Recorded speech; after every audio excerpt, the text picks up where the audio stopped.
Hello, everyone, and welcome to another episode of the Reinsurance podcast. I'm your co-host, Jared Lee. And with him wishing you a very happy new year, it's me, Ben Rose. Happy New Year, my friend. And it's not just me. It's not just you. No. Once again, Cast we are your eyes joined. slightly to the right, Jared, and you will see. It's our friend Tom. Hey. Welcome back, sir. Happy New Year. And you? And you? It's been an exciting one. How Oh. long do you say Happy New Year for after the New Year's? Until March. Until I've worked out Well, which so year it actually I- is, because I will wish everybody a very merry 2024 for quite a while normally. So we'll see. But I remember talking to someone about this, and we actually this is something me and Ben would do. This wasn't Ben in this scenario, but we actually spent way too much time analyzing this. Be like, if you hadn't spoken to them since like middle of December, you have until the middle of Feb to say Happy New Year. But like if you saw them like at the So you have a rule. there's like There's like a hard and fast cut, There's regardless of whether you yeah. offend them or not. correct. This is actually something we've done in Supercede. So if you log into Supercede, I hope it's been released by now because we've given them lots of warning in advance. But it normally says good morning, Yeah. log in, etc., and it bases it on the time of day. Well, depending on whether you've logged in in the time frame that Jared described, depends on whether or not Supercede will wish you Happy New Year or not. Yeah. I'm lying. I didn't tell anybody to do that. So. I bet Jason thanks you every day for trying to program. I that hope he logic panicked for a into little it. bit there, and he was like, "Oh, where did that urgent request?" request. Yeah. Yeah. But I No. mean, that was a fun renewal. Smooth sailing right the way through. Absolutely Just nothing to talk about. Nothing at to all. talk about at all in this 1-1 recap. It was smooth as they get. We might as well just turn to Christmas presents instead and talk about that. I've sent you all pictures of my plan Yeah. that I got for Christmas. But my goodness, I think there are still, especially around London, paper drifting dramatically from the rafters, right? As we come out of this 1-1. I mean, it's still not done from what I hear. No.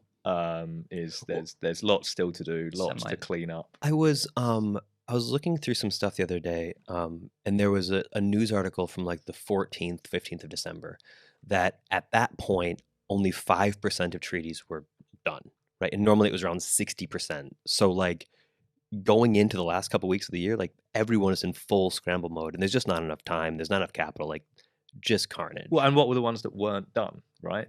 It was most of the retro stuff. Yeah. Which holds up everything else because no one knows where this capacity is coming from.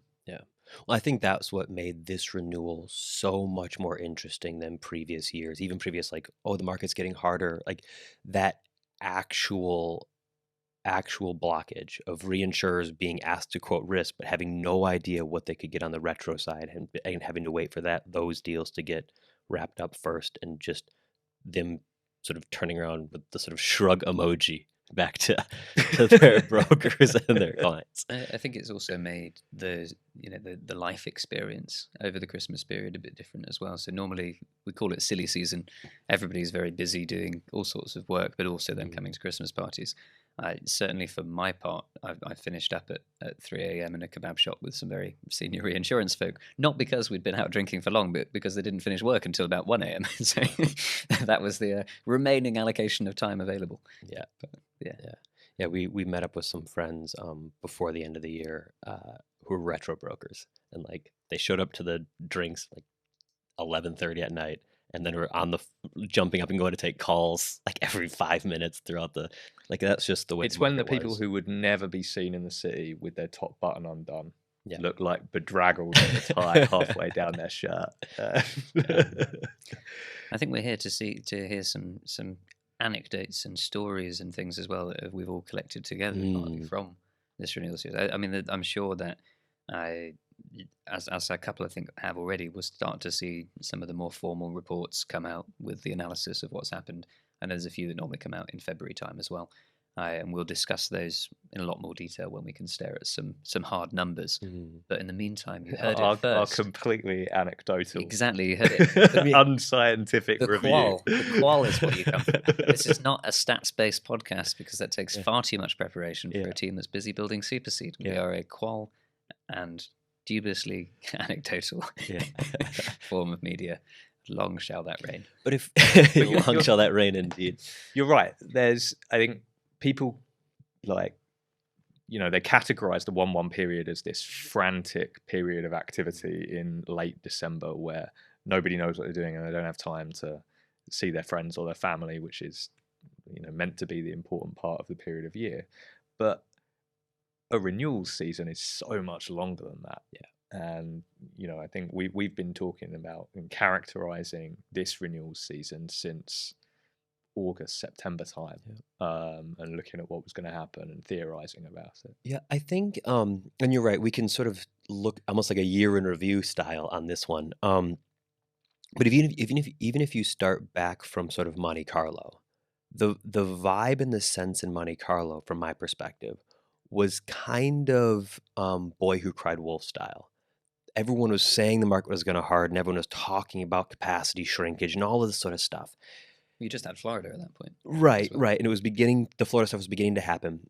But everyone still kind of had this feeling of like, yeah, we've heard this the last sort of 8 years. Like we're gonna be fine. Like, sure, we're gonna sort of nod our heads to the panic kind of tones that are coming out. But there wasn't a real sense of it's actually gonna shift right now. And it was almost characterized in the weather. Yeah. It was still hot and sunny and beautiful Yeah. at Monte Carlo. And I just got back from my honeymoon. Exactly. Yeah, exactly. It was overcast and grey by Baden-Baden, and we had snow in mid-December. So it's... Yeah, because the tone had shifted by Baden, hadn't it? That's definitely the case. I think the big cedents are always at an advantage that early in the renewal season. They've got these big portfolios and they've got some deals that are super attractive that everyone wants to be on. First year ever we got to say that for cyber. But there's these big attractive deals that they know that people will be fighting over, and then there's property cat. And so they were looking to get ahead of the game, make sure they had everything buttoned up for all of these programs, and that they could go out and spend November and December horse trading. Now that's a sensible plan to have, but I think we saw a lot of people trying to turn on sixpence, and change strategy very late on. Yeah, and I guess you've had.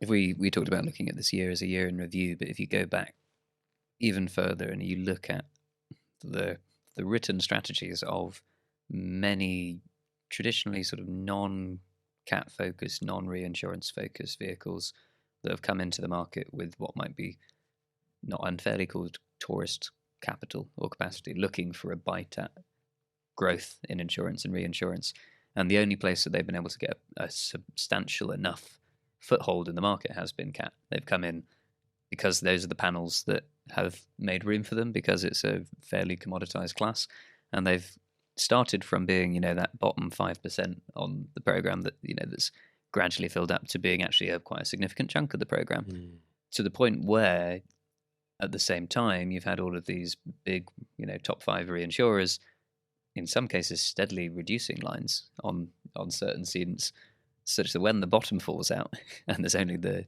big 5 and beyond who have just kept their participation or stayed where they are, or even reduced in some cases, there's actually then a giant hole left in some of these programs where they've relied on, capacity that's now pulled out of the market completely in some cases.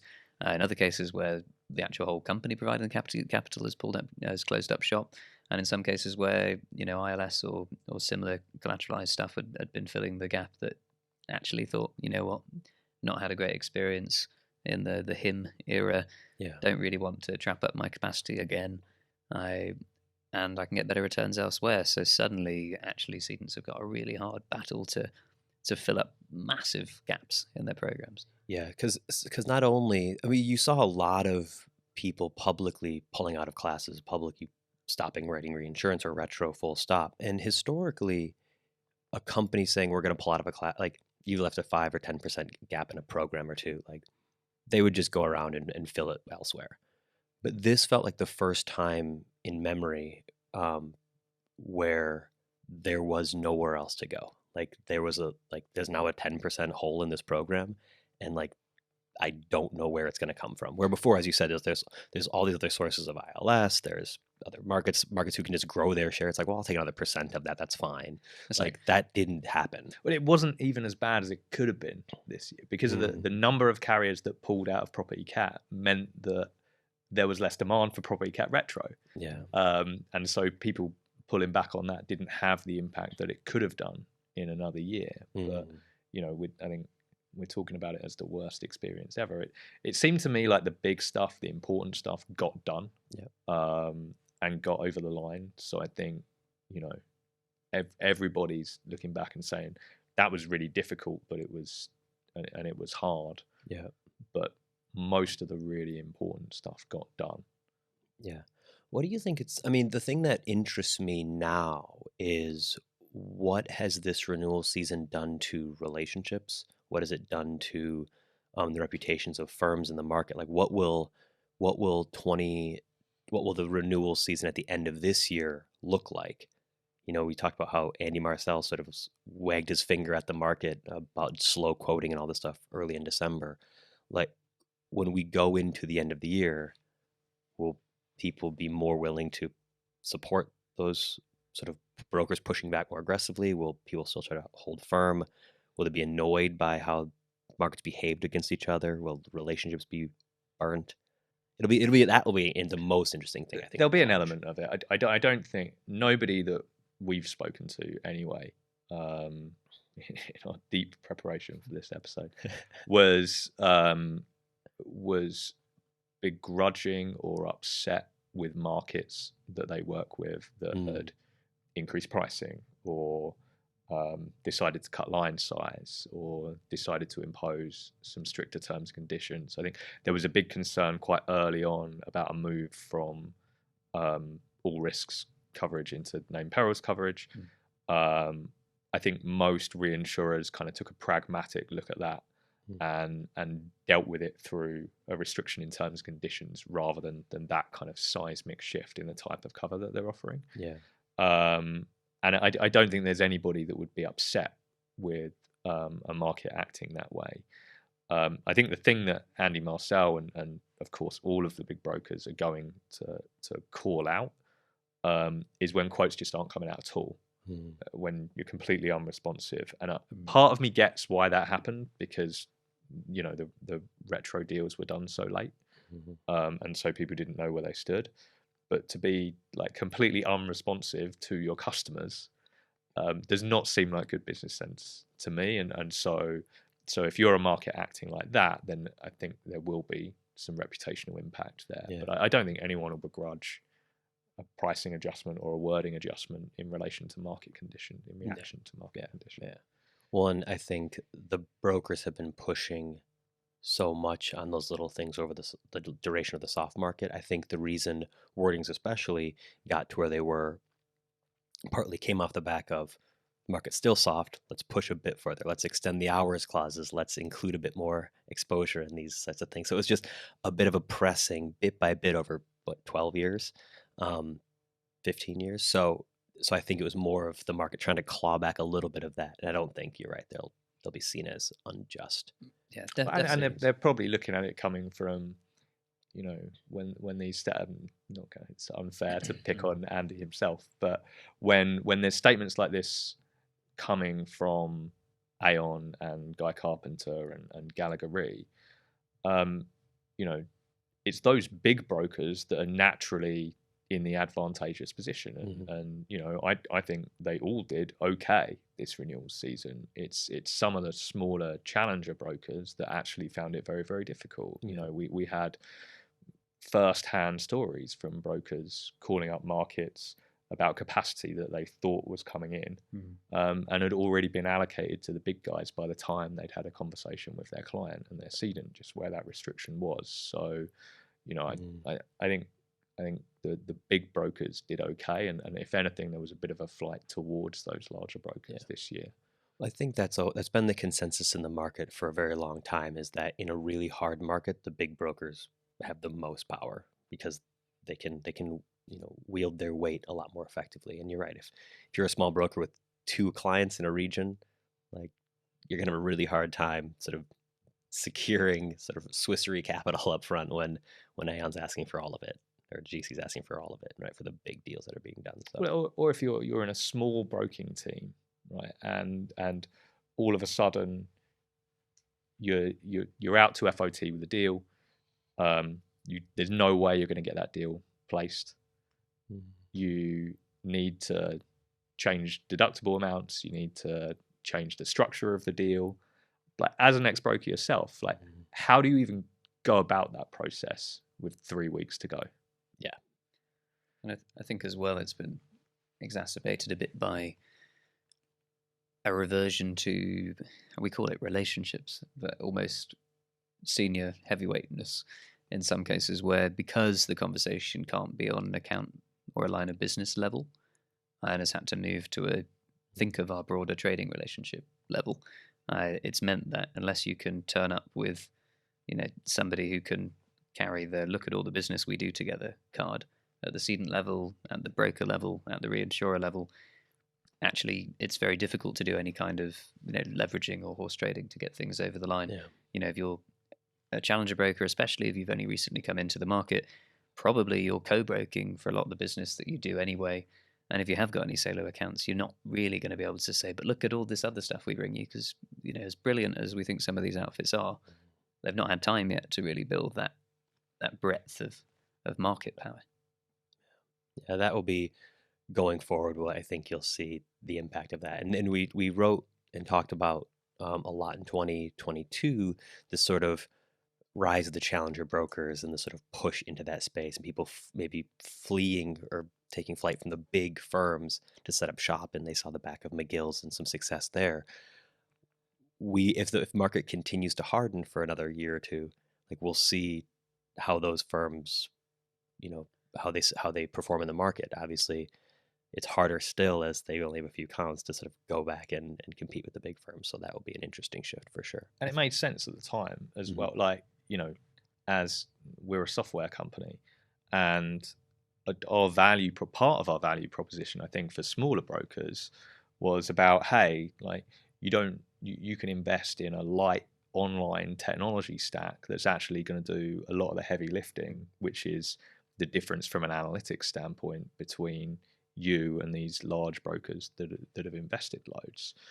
I think what we saw this year was like that, some of that actually coming home to roost, and some of the smaller brokers that are incredibly entrepreneurial and don't have any technology legacy, but perhaps just hadn't got that strategy buttoned up, actually really struggled to make that difference in manpower count and come through at the end. And so, they had a heavier reliance on a cedent, and then it's, okay, well, how technology enabled is that cedent? And we all know there's a huge disparity there. There are some that are very, very good and progressive and care a lot about the quality of their data and the integrity of their data and the ability to change their data at short notice. And there's others that, send over a raw SQL extract in October and say, hey, let us know when you got some quotes. Well, those quotes came back in December and they were not good. Yeah. If at all. No, it is true. And I think, we talk about data in quite a general way here, but if anything, the flight from property cat has meant that actually people are having to prove the value of their other portfolios a bit more than they've had to in the past. Like, when you say specialty data or casualty data, it doesn't really mean much a lot of the time. It's sort of quite standard and basic things. But when suddenly that's all you do as a reinsurer, or you've shifted your attitude to the way that you write property cat, or you're only writing the property cat because you really believe there's something good in those casualty and specialty portfolios, that's when you suddenly start to get a little bit more analytical, really put under the microscope what's actually in these bordereaux, these loss runs, these rate changes and estimates and so on. How are they going to be impacted by inflation? How is trapped exposure, responding and so on in different scenarios? And those are really hard questions to be put on the spot as a broker or a cedent if your reinsurer turns around and actually starts challenging those exhibits that maybe haven't had quite as much attention historically. And it's never the same question, right? So it's almost impossible to prepare for, because it is, like you say, I think what we heard from people were that they looked at the information that they had access to and said, what about this? What about that?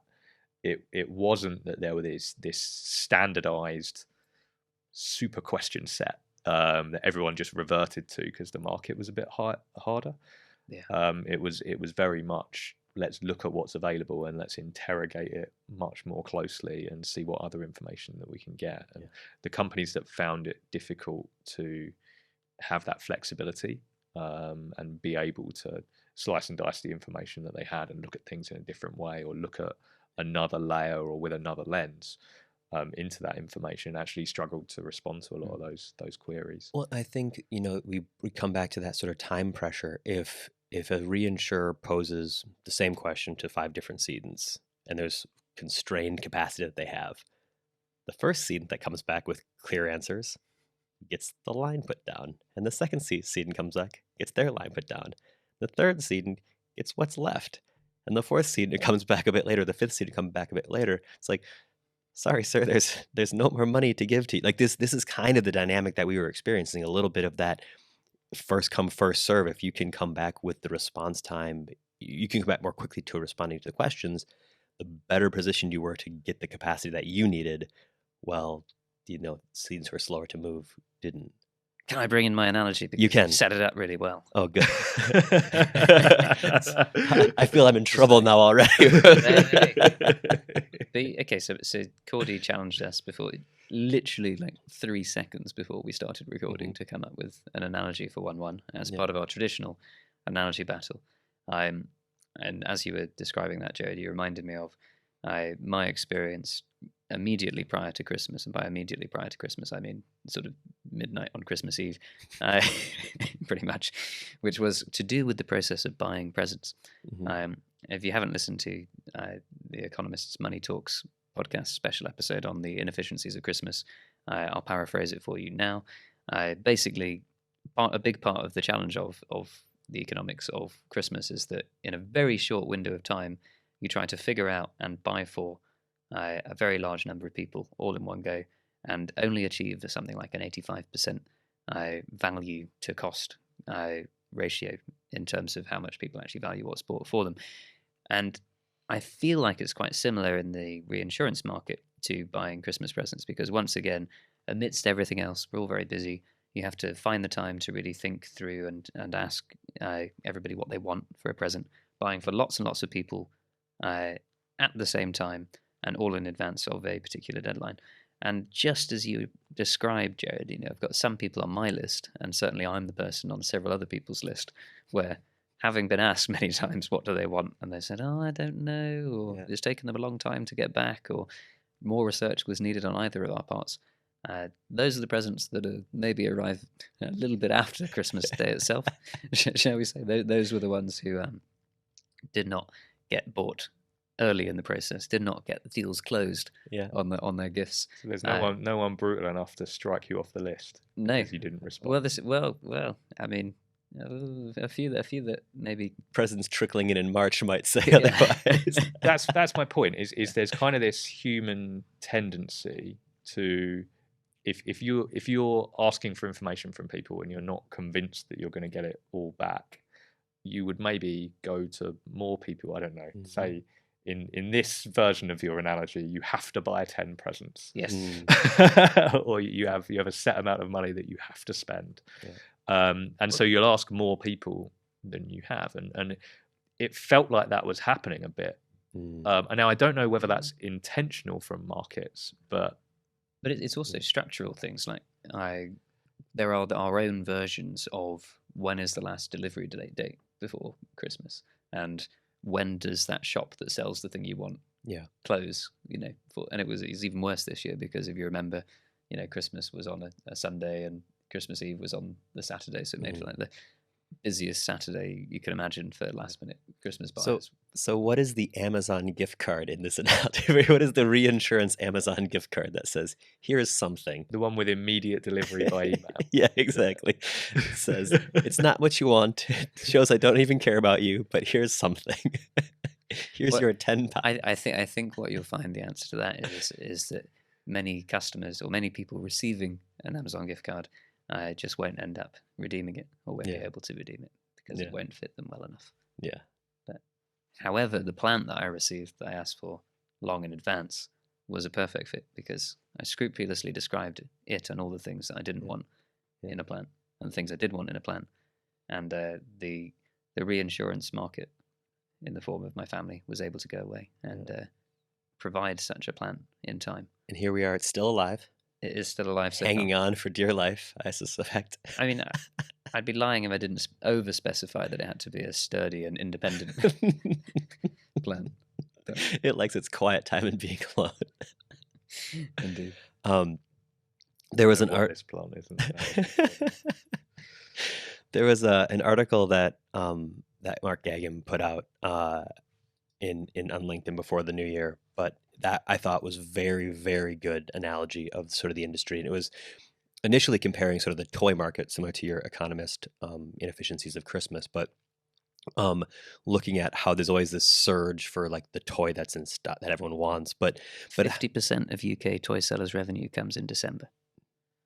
Right. So, but the thing that he was talking about was it's super complicated. Deadpan addition to the conversation there, and I think your response was perfect, by the way. But having also introduced the episode by saying this is not the show of stats, I will throw as many stats at you as I can. But they were saying that the toy space is really interesting because one, its importance in the market, but two, you don't know what's going to be popular.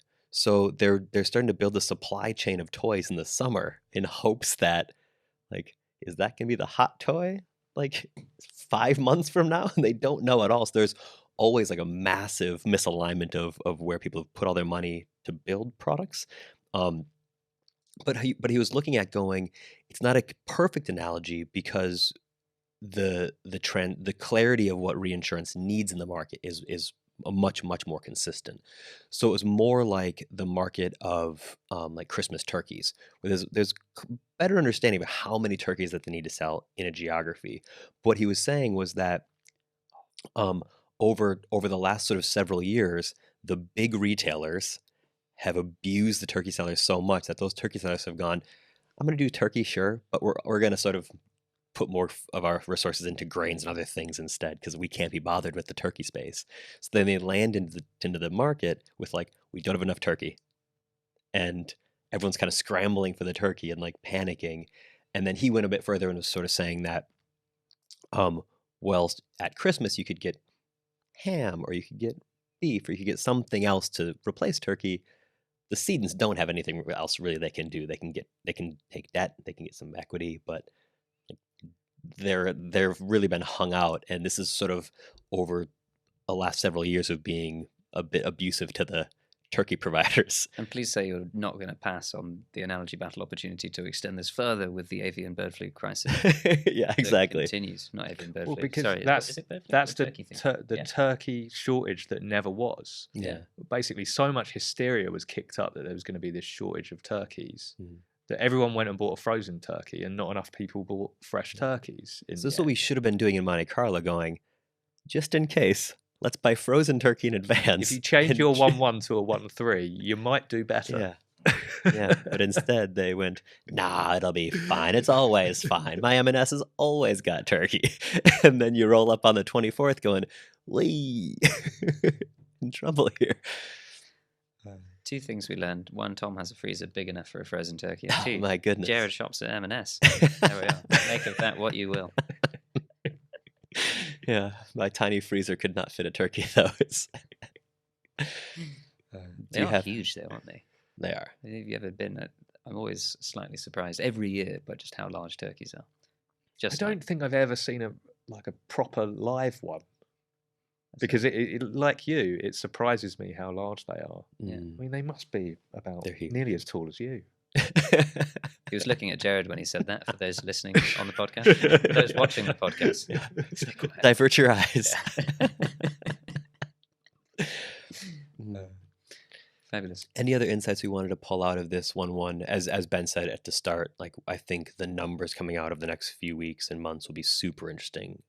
We'll get a lot more clarity as the big brokers put out their reports and similar. But anything else we wanted to touch on? I think there's a lot still coming out in the wash. I think it's still pretty early to see, exactly what gets done, what doesn't. I think there's an enormous opportunity for markets now to kind of clean up a lot of the odds and ends that didn't get done, and potentially there's still some deals out there. Yep. If only there was a reinsurance software platform that allowed you to get your data in order really quickly for when these opportunities came up. Rumors are there is, but we shall. You have to listen to the next episode. Yeah, exactly. Or try to figure out who the mysterious members of the Reinsurance podcast are. But yeah, I think that's going to be an advantage going into the next year. I think the cedents who can go to the market sooner, who can respond to questions faster, who can be that sort of partner with their brokers and reinsurers, are going to continue to outperform peers that are sort of stuck doing things in a very old-fashioned way. And of course we would say that because we provide the platform that helps people to do that. But that's genuinely what we've heard from our customers this year. And hopefully we can, get out some more substantive stuff. I'm always happy to share customer insights with anyone who wants to know more. But yeah, you're certainly going to see a lot more of that coming out with feedback from the renewal season, especially. So absolutely. With that, I guess we have to stop because once again, Cordy is waving the whiteboard of wizardry to say that we have to bring this episode to a close. Sorry, the alliteration was tempting, but I have no idea what that meant. Anyway, we wish you all a very happy 2023. Until the middle of February when we just have to say hello. Thanks, everyone. And thanks, Tom, for joining us. Thank you. Thanks, everyone.